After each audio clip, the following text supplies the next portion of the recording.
every day you have different things you need to thank God for, or pray to ask for. It's even your father. Or, You yeah, you and- don't keep malice and- with him for 6 days. No. And then you reconcile on the 7th day. No. It doesn't work that way. No, it's just like my mum.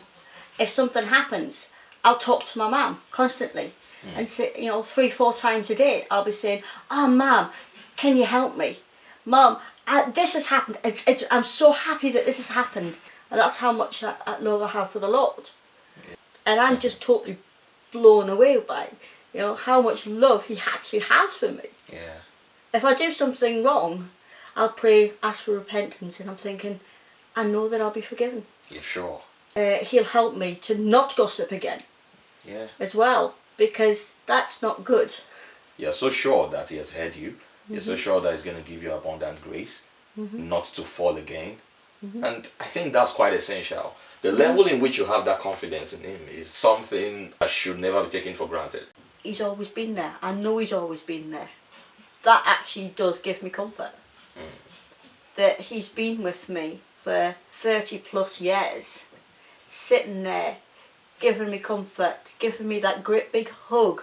Even when I haven't been praying, I've always known He's there, saying, "Hello, are you talking to me yet?" Just sitting there at the back of my mind, or Never leaving you. He's never left me. And even when I was wanting to die constantly, and I have got quite close to again, but I have never attempted again. Wow. Because I've known that it will get better. And when I've thought about it, there's always been something that stops me. I've come this close, and there's always something that stops me, and that's the voice of God. So He's always been there, even though I haven't been praying. So the fact that I am praying a lot more, I feel Him a lot more. I feel Him next to me that little bit more. Wow. Which is why, I was looking at the references. I actually highlighted Ephesians 6 verse 18. It's already done. It says, "And pray in the Spirit on all occasions, with all kinds of prayers and requests. With this in mind, be alert and always keep praying for all of God's people." I'd already highlighted it because it's important. I need to be praying for other people. I need to be thanking God for other people being in my life, for keeping me from temptation, helping me through every kind of situation. He listens all the time. He's always there. He's always listening. Just as you would go to your earthly father and say, "Daddy, Daddy, this has happened. Please help me," and He'll give you the hug.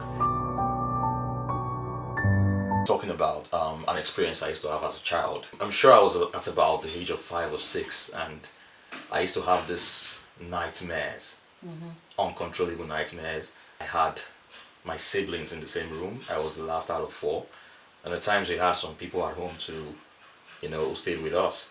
So what I'm trying to say is that we had a lot of people around, but regardless of having people around, I used to have nightmares a lot. Many times I felt that was as a result of maybe some movies I was too little to watch, and so when I see some scary things, I just get to see them at night. So, and I was quite young. At times I share with my parents, they pray for me, but I saw it as a challenge.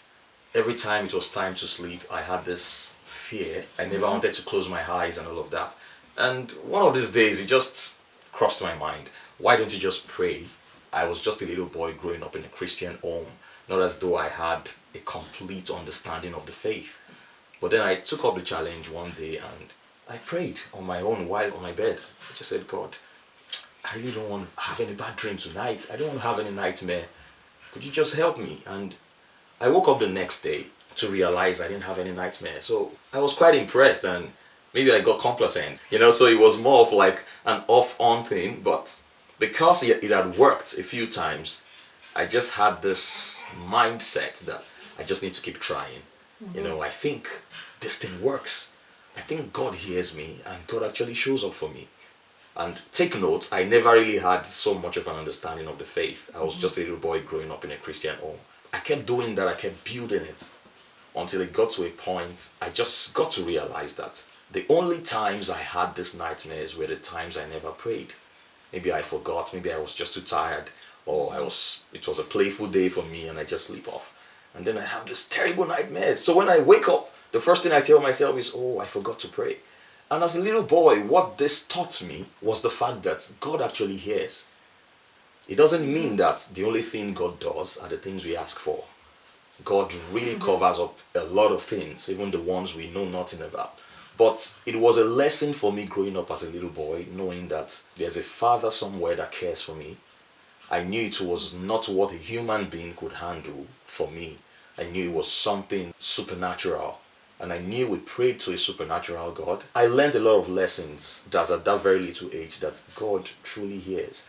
Which takes me to the example of the first century Christians in Acts 12. If you look at the way they lived their lives, the way they prayed to God, it was not as though they were not flawed. They were not actually perfect. They had their own issues. They had their own doubts. Herod Agrippa threw Peter in prison, and verse 16 makes us to understand that they were surprised to see Peter. Peter had stayed long at the door, knocking. And then these were Christians coming together to pray for Peter's release.